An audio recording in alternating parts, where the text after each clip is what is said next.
You know that Iron Man was meant to be a Dungeons & Dragons character when Wizards of the Coast decided to make the Armorer Artificer. They're the same thing.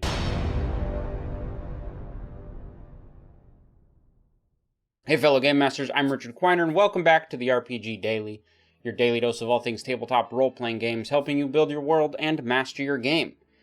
Like I said, today we're talking about the Armorer Artificer. It's the new Artificer subclass from Tasha's Cauldron of Everything. I figured since the Artificer has so few subclasses, I better just make this video, get this information out there so anyone who needs it can have it, and someone had already requested it as well, saying it can be a little confusing, so I hope this video helps. The Armorer is all about taking a suit of armor, any type of armor, and turning it into something more powerful that they can use to channel their magic, or their tinkering abilities through, to provide bonuses or buffs for the party in different ways. As a baseline, just the idea of taking a piece of armor, powering it up, and then also being able to add infusions into the individual parts of the armor makes it kind of crazy and has a potential to be very overpowered in my opinion, just by looking at that one sentence.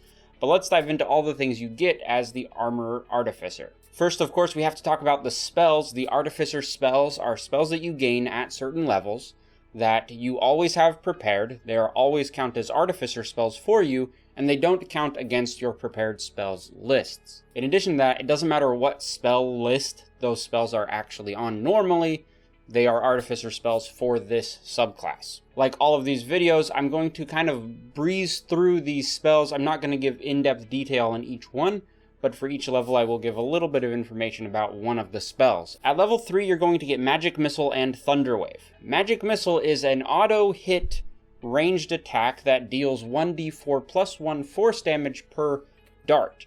Magic Missile shoots 3 darts as a baseline, and as you cast Magic Missile at higher levels, you increase the amount of darts you are sending. At level 5, you get Mirror Image and Shatter. Mirror Image creates 3 duplicates of yourselves that can intervene when you are being attacked. When a creature targets you in an attack, you roll a die to decide if that attack hits you or the mirror image. If the attack actually can defeat the mirror image's armor class and hit them, then the mirror image is destroyed. But you have 3 of them, so you have potentially 3 chances to avoid being hit by an attack. At level 9, you're going to get Hypnotic Pattern and Lightning Bolt. Lightning Bolt is a pretty powerful 100-foot by 5-foot beam of lightning that is shot out from you. Any creature that's caught in that beam would have to make a dexterity saving throw or take 8d6 lightning damage. At level 13, you get Fire Shield or Greater Invisibility. Fire Shield creates a shield of flame kind of around you that can either be a warm shield or a chill shield. The different types of shields create different resistances. If you have a warm shield, you are resistant to cold damage. If you have a chill shield, you gain resistance to fire damage. And on top of that, the shield has a rebuke when you are hit with a melee weapon attack that can damage your attacker. And at level 17, you get Pass Wall and Wall of Force. Pass Wall creates a passage in a solid object, wood, stone, plaster, these kind of things. You create a passageway that you can move through, and any creature that is in that passageway when it is collapsed is safely ejected onto the other side, or the side they came from. Those are the Artificer spells for the Armorer. You can see it's pretty standard stuff. Where the Armorer really gets its main power is from its use of the armor, which we're going to get into right now. First up, at level 3, you're going to get Tools of the Trade, which gives you some bonus proficiencies. For the Armorer, you're going to gain proficiency in Heavy Armor and Smith's Tools. If you've already had Smith's Tools, because maybe you chose that earlier on, you can gain proficiency in another type of tool at this 3rd level. Also at level 3, you're going to gain the feature Arcane Armor. This is your main kind of staple feature for the Armorer.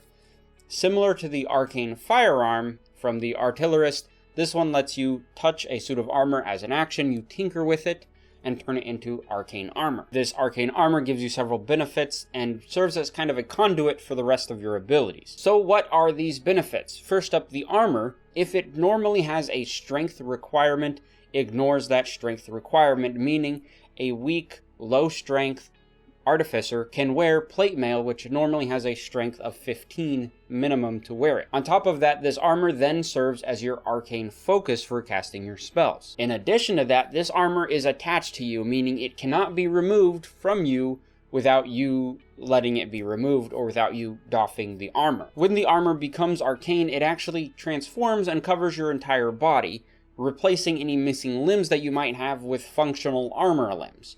It does include a helmet that can be removed or deployed with a bonus action, yes, just like Iron Man, and this arcane armor can be taken off or put on as an action very, very quickly. This arcane armor can be any type of armor: leather, studded leather, chainmail, plate mail. Any armor can become arcane armor, and it remains your arcane armor until you put on a different suit of armor or end this arcane enchantment, or until you die. On top of that, at level 3, you're getting the armor model. This is extra benefits on top of the arcane armor, that you choose a type of model, a more specialized version of the armor.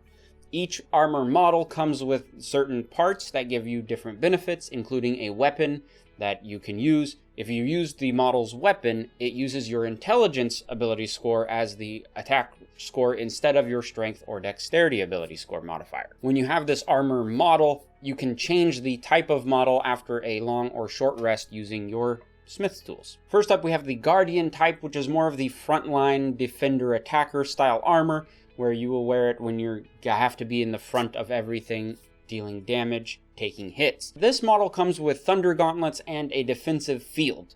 The Thunder Gauntlets are a simple melee weapon that you will have in your hands. They are actually the gauntlets of the armor, and they are active when you are not holding something in your hand. So if you have a different weapon in your hand, the gauntlets are not your simple weapon, so it behooves you to not carry a normal weapon. Whenever you hit a creature with your Thunder Gauntlets, it's going to deal 1d8 thunder damage, and that creature will be put at a disadvantage on their attack rolls until the start of your next turn, flavoring this as though the gauntlets are flashing into the creature's face, preventing them from making an effective attack. The defensive field is a way to give yourself some bonus temporary HP. As a bonus action, you can activate the field to give yourself some temp HP equal to your class level. So at level 3, you would get 3 hit points. Temporary, of course. This temp HP would last until it's removed from being hit, until you remove the armor, thus removing the temp HP, and it does not stack with other temp HP modifiers that may come into play. Whichever highest is going to be the one you're going to use. You can use this bonus action defense field temp HP generator a number of times equal to your proficiency modifier per day, and the uses reset after a long rest. The next armor model is called the Infiltrator armor. This one is when you want to be stealth, when subtlety is important, you can wear the Infiltrator armor. The Infiltrator armor comes with a lightning launcher, powered steps, and a dampening field. 3 things compared to the Guardian's 2. The lightning launcher is a simple ranged weapon in the form of a gem that can be on the hand or the chest or some part of the suit. Not unlike Iron Man's repulsor blaster things, this one has a range of 90 feet normal and a disadvantage range of 300, so the max range is 300 feet, and it deals 1d6 lightning damage on a successful hit. In addition to that, once per turn, when you hit a creature with this lightning launcher, you can deal an additional 1d6 lightning damage. The powered steps is a mobility feature. It gives you an additional 5 feet of movement per turn. And the dampening field is for your stealth, for keeping you quiet, and gives you advantage on stealth checks. If you're wearing a type of armor that normally would give disadvantage on stealth checks, such as a chain shirt or full chainmail, this will nullify that disadvantage, making you roll normally. To simplify all of this up to this point, as an action, you can make some arcane armor, which also has a model type, either Guardian or Infiltrator. You gain all the benefits from the arcane armor and from the model type that you chose, with the parts, the dampening field or the powered steps, those kind of things. You gain all that in addition to the standard benefits from the arcane armor. That's the baseline at level 3. At level 5, you get an extra attack. So when you take the attack action on your turn, you make an additional attack with that attack action. This does not give you an extra action, just an extra attack with your action. At level 9, you get to empower your suit of armor even more with armor modifications. This is when you combine the standard Artificer infusions with the arcane armor. For the purposes of infusing these pieces, every part of your armor counts as something different. The helmet, the chest piece, the boots, and the special weapon. So you have 4 potential items within your arcane armor that you can then infuse with your standard Artificer infusions. These infusions follow the same rules as all Artificer infusions do, so you have a limit on how many you can have per day. You have the limit of 1 infusion per item, and the limit that each infusion can only be used once. So keep that in mind as you're infusing these pieces. Basically, you can create a Helm of Telepathy with an infusion using a duplicate magic item. You can create Boots of Elven Kind if you want to do that. You can create a Radiant Weapon or an Enhanced Defense on the chest piece. So you have some options to really customize how your armor is going to work using your infusions. At level 15, you gain Perfected Armor. Perfected Armor takes the traits of the armor models and just enhances them even more, giving you more power. When you have the Guardian model of armor, you gain a special reaction that you can use when a creature ends their turn within 30 feet of you. As your reaction, you can attempt to pull them towards you. They must make a strength saving throw, or they are pulled up to 30 feet towards you to an unoccupied space.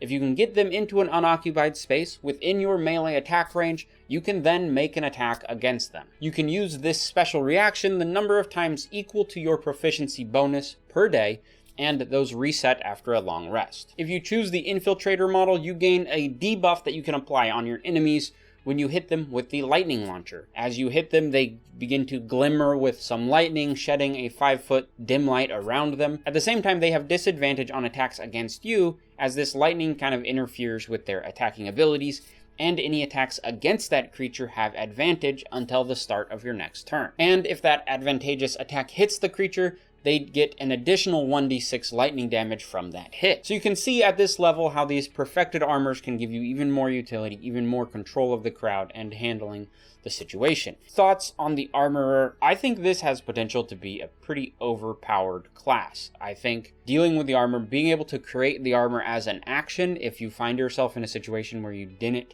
prepare your armor at the beginning of the day, you can just take an action in combat and just do it. I think it's a bit overpowered, in my opinion. But that comes from also me not playing it. That just comes from me reading it and seeing, hey, I think that's a lot. But all classes have a way of being pretty overpowered, so that's just my basic opinion. I think this could be really interesting and a fun class to play. Probably among my favorites for the Artificer. I haven't ranked the Artificer subclasses yet, because there's only 4 of them now. But I hope this video helps understanding the armor. But I hope this video helps your understanding of the Armorer just a little bit better. If you want to support the channel, I would appreciate you hitting that subscribe button and liking the video, letting me know that you like these kind of videos that I just make a lot of, explaining the rules and things. If you want to support the channel in other ways, you're welcome to come join us on the Discord server where we just talk D&D stuff. And if you need some miniatures for your D&D tables and your games, either your characters or monsters that you want to throw at your players, check out my Etsy shop in the description below. I 3D print and sell models, and yes, I do all the 3D printing myself. Maybe I'll do a video on how that works in the near future. I've been Richard. Thanks for watching.